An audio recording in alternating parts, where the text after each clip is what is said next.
Aujourd'hui, on a une entente entérinée par un juge. C'était en novembre 2014. Le ministre de l'Éducation était fier d'annoncer une entente avec la seule école illégale à Sidic contre laquelle les autorités avaient intenté des procédures judiciaires.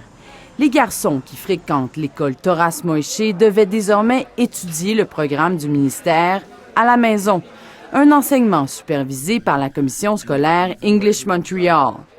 Or, près d'un an plus tard, les choses commencent à peine à se mettre en branle. On est de bonne foi, on va faire tout ce qu'on peut faire pour aider, dans qu'est-ce que notre responsabilité.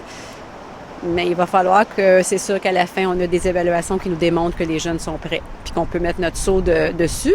Cette affaire survient alors que le problème des écoles acidiques illégales demeure quasiment entier, et ce, malgré les divers engagements de politiciens à régler la question.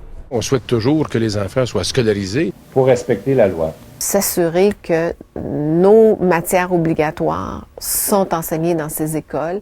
On ne tolérera pas les écoles illégales. À Outremont, les écoles des 3 grands groupes acidiques n'ont toujours pas de permis pour l'année scolaire en cours. Dans Côte-des-Neiges, le ministère nous répond que le Collège rabbinique du Canada a cessé ses activités en septembre 2013. Pourtant, nous y sommes allés hier et l'école est ouverte.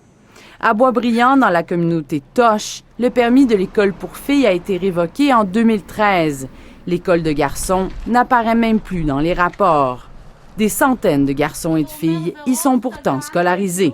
Selon l'article 1 de la Loi sur l'enseignement public, tout enfant entre 6 et 18 ans au Québec a le droit de recevoir une instruction conforme au régime pédagogique établi par le ministère de l'Éducation. Le ministre François Blais n'était pas disponible pour répondre à nos questions.